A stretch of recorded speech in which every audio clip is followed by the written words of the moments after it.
Tidak ada orang yang melebihi Nabi.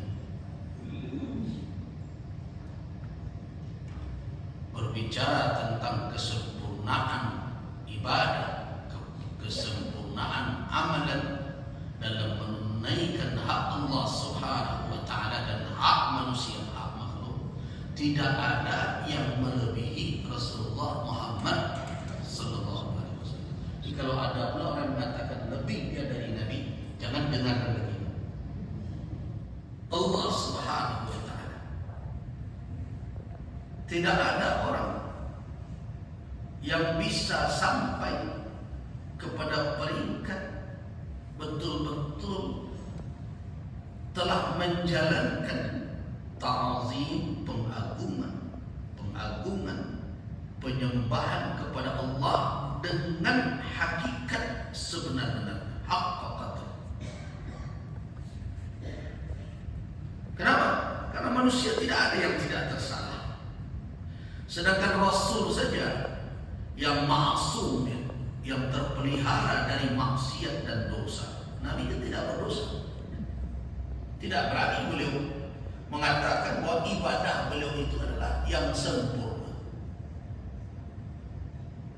Makanya saya ingatkan kepada jemaah, kepada kaum muslimin, sekarang ini kan banyak kajian-kajian yang berkembang. Si fulan sudah sampai peringkat ini, dia sudah sampai peringkat ini. Bahkan dulu ada pula berkembang ceramah tentang akan ada pengangkatan para wali dan berbagai.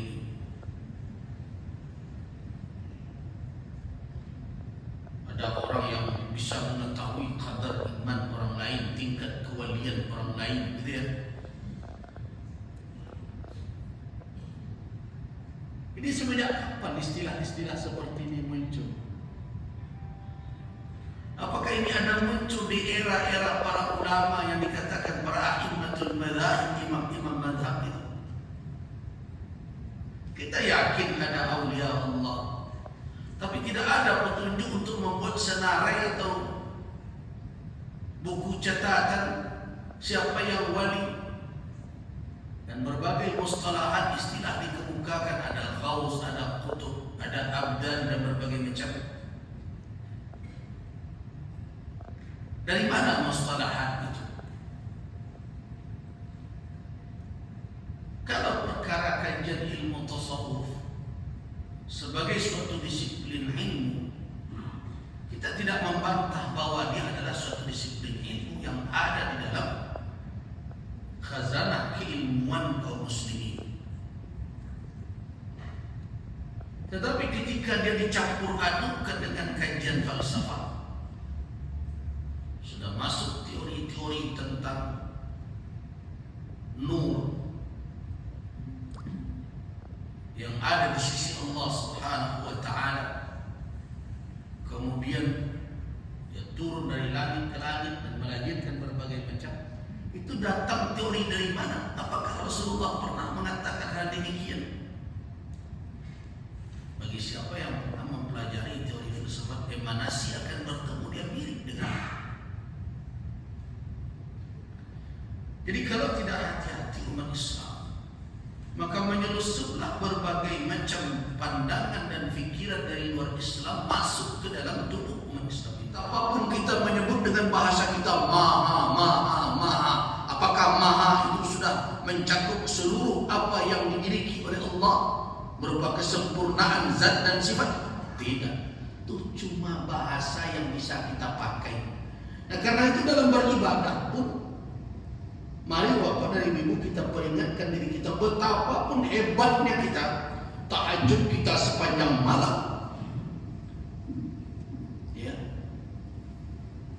setiap malam, duha terus, salat sunat tidak tinggal, kewajiban kita lakukan sampai kita kepada sempurnaan ibadah.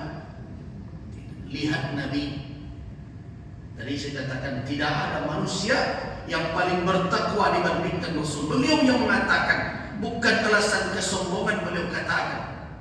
Apa kata beliau? Ana atqakum, aku yang paling bertakwa di antara kalian. Tapi ketika beliau berbicara surga, apa kata beliau? ma minkum, tidak ada di antara kalian yudkhiluhu amaluhul jannah, yang dimasukkan oleh amalannya ke dalam surga. La ahad, tak seorang pun yang bisa dimasukkan oleh amalnya ke surga. Artinya apa? Sehebat apapun beramal, kalau yang diinginkan atau yang dihadang akan dipertukarkan dengan surga amalan tidak cukup. Yang pede menang, tapi jambaran tidak beramal sudah itu. Sudah cukup itu, ya Allah satu. Tidak itu kesimpulannya. Tapi wana arwah juga orang nama gue saya dan saya imam apa lain tidak sama sekali. Tetapi kalau mau dikuatkan dibandingkan cukupkah? Tidak, tidak seorang pun kata Nabi.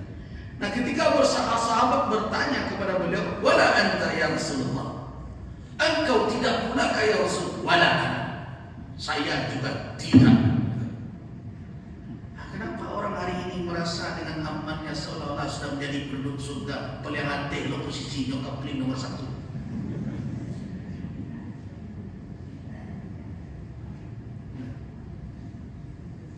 Wala ana, saya juga tidak. Nah, di sini pernah keselio dulu ada orang menganalisa. Ya, di Indonesia banyak dirujuk beliau oleh orang. Katanya Nabi tidak dijamin masuk surga. Itu keliru, kesimpulannya tidak begitu. Nah, ketika Nabi mengatakan wala ana, saya juga tidak, bukan berarti beliau tidak dijamin. Beliau mengatakan Muhammad tidak cukup untuk mendapatkan surga kalau hanya mengandalkan amal. Kan ada lanjutnya. Illa, kecuali kalau ayat taghammadani Allah bi rahmatihi, Allah meliputi saya dengan rahmatnya. Ayat terakhir itu pasti untuk Nabi. Nah, pasti jawab. Nabi pasti diliputi rahmat Allah. Disitulah jaminan beliau masuk surga.